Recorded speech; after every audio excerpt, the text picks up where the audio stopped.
Bonjour, ici Marie-Hélène Rizy, fondatrice de l'École d'affaires Pleine Pratique, où j'apprends aux entrepreneurs spirituels et engagés à passer de l'ambition à l'inspiration. Mais aujourd'hui, je ne viens pas vous voir pour ce chapeau-là.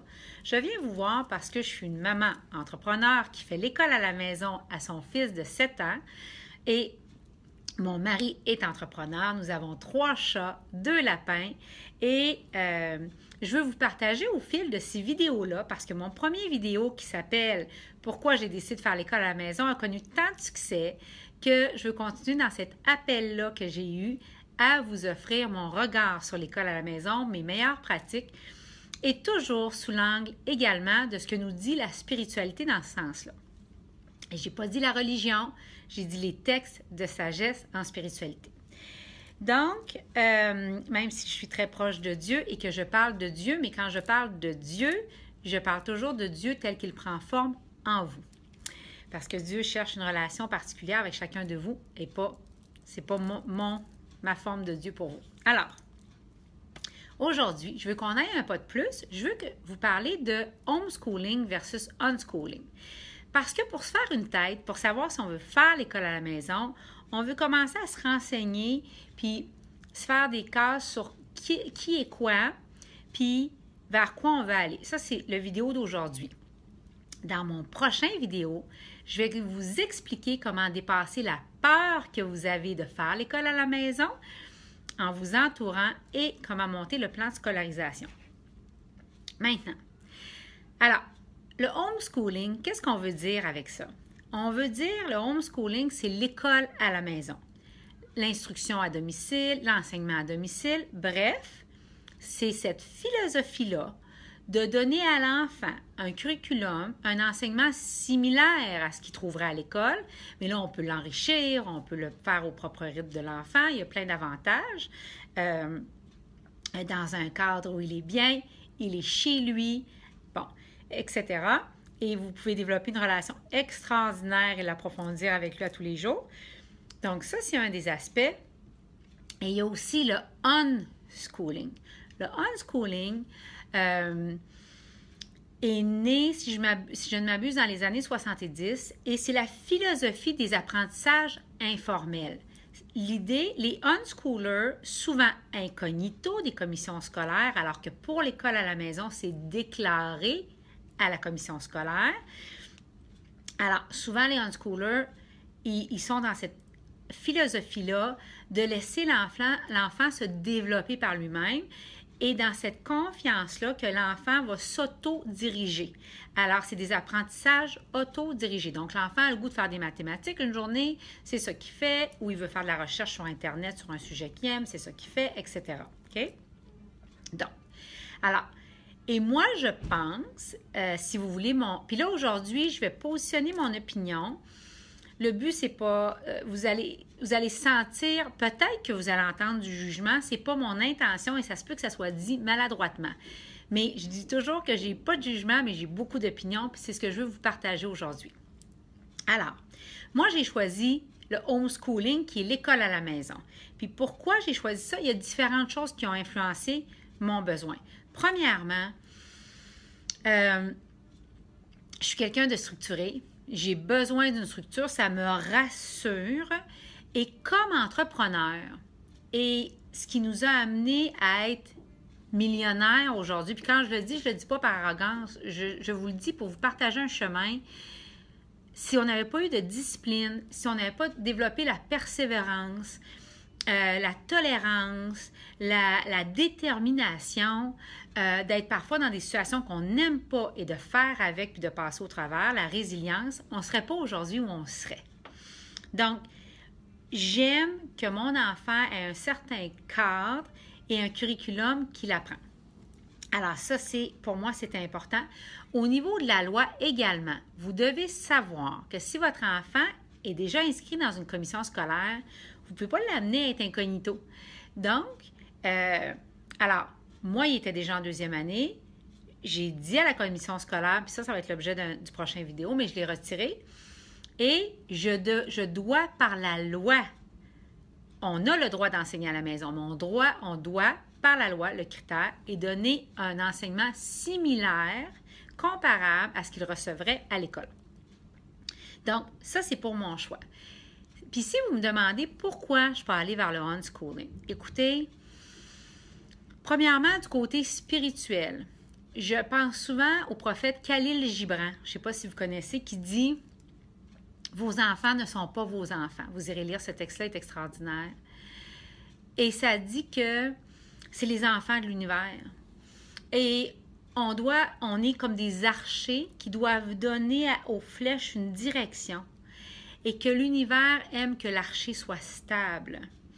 Et pour moi, mon enfant doit être élevé dans des enseignements qui vont lui donner une direction dans la vie qu'il pourra choisir, qu'il pourra bouger un peu, mais je veux me rappeler que ce n'est pas mon enfant et je veux l'élever dans les principes les plus élevés sur le plan spirituel.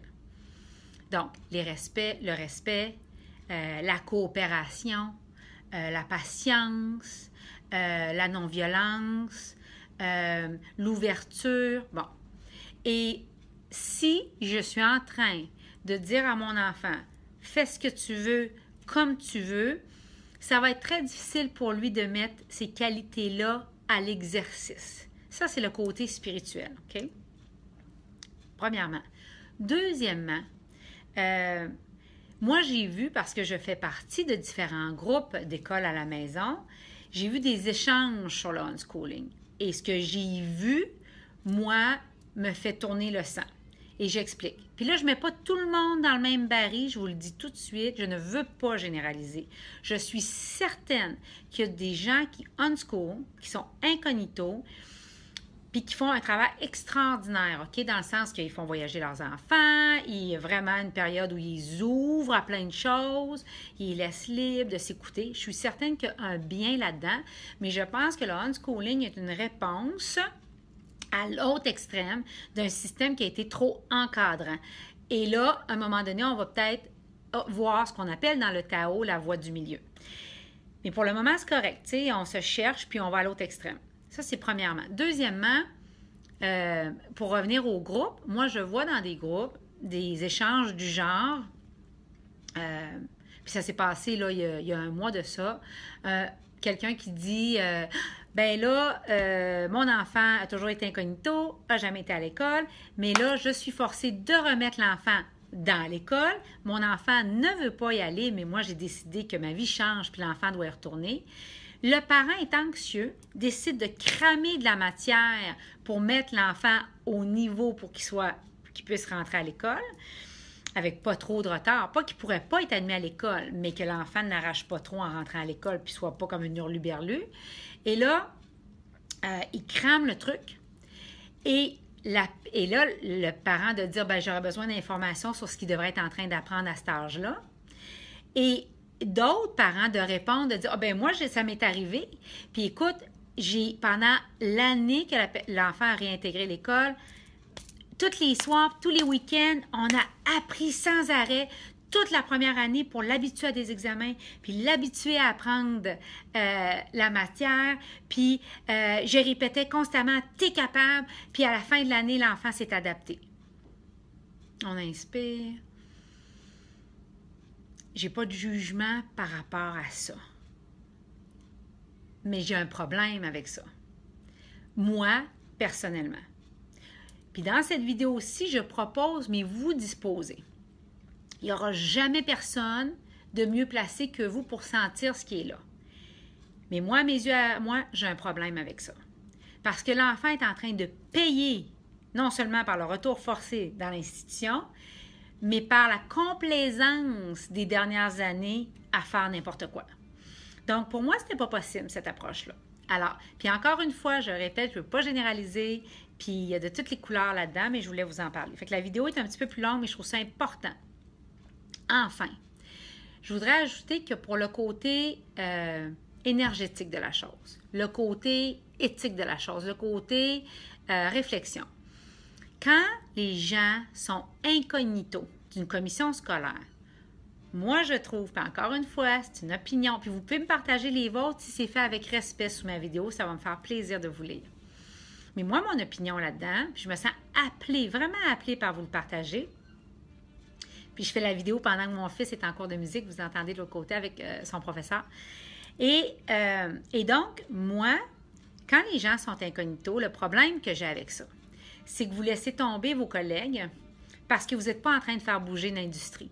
Vous vous tenez loin des conversations qui sont importantes à avoir dans les commissions scolaires et vous êtes en dessous du radar. Puis je comprends que vous voulez peut-être complètement décrocher. C'est tellement légitime. Puis encore une fois, j'ignore toutes les autres raisons qui peuvent vous habiter, puis c'est correct. Mais de l'extérieur, pour des gens qui décident de faire changer l'industrie, qui ont ces conversations confrontantes-là avec les commissions scolaires, qui veulent faire bouger le ministère de l'Éducation pour entendre que notre système d'éducation actuel n'est plus adapté, puis là-dessus, les unschoolers et les homeschoolers, on se rejoint, moi, j'ai un problème avec ça. Parce que je trouve que, puis vous vous tenez en dehors de nous aider à faire ça. Deuxièmement, quand tu es incognito comme unschooler, je trouve que sur le plan spirituel, c'est ancré dans de la peur. Parce que pour avoir plein de gens que je connais qui font aussi du unschooling, qui sont extraordinaires, que j'adore, mais il y a un petit fond de peur dans le comportement qui est de dire, ben moi, je ne suis pas déclarée, fait que parle pas trop que je fais du unschooling. Sur le plan spirituel, tout ce qui est basé dans la peur ne peut pas prospérer de la même façon. Donc, amenez à la lumière, déclarez, puis faites le unschooling. Mais j'ai un problème avec tout ce qui est dans l'ombre, spirituellement, tout court. Alors, fait qu'écoutez, c'est un long vidéo. On est à 11 minutes de vidéo. J'espère de ne pas trop vous décourager. Je voulais vous partager ça. Encore une fois, c'est plein de passion. Ça peut être perçu maladroitement. Ça peut être perçu comme des jugements puis des attaques. Ce n'est pas mon intention. Fait que si vous avez l'impression que je m'exprime maladroitement, veuillez m'en excuser. Mon intention dans la vie, c'est d'être assis avec 1000 personnes différentes de moi dans une pièce, puis d'être très bien avec ça. Mais ça ne m'empêchera jamais d'avoir une prise de position, puis des opinions, puis je pense qu'il faut se positionner dans la vie. Mais tu sais, je lisais une unschooler très réputée aux États-Unis qui écrivait récemment « Moi, je veux que mes enfants soient heureux puis n'acceptent pas d'ordre de personne. »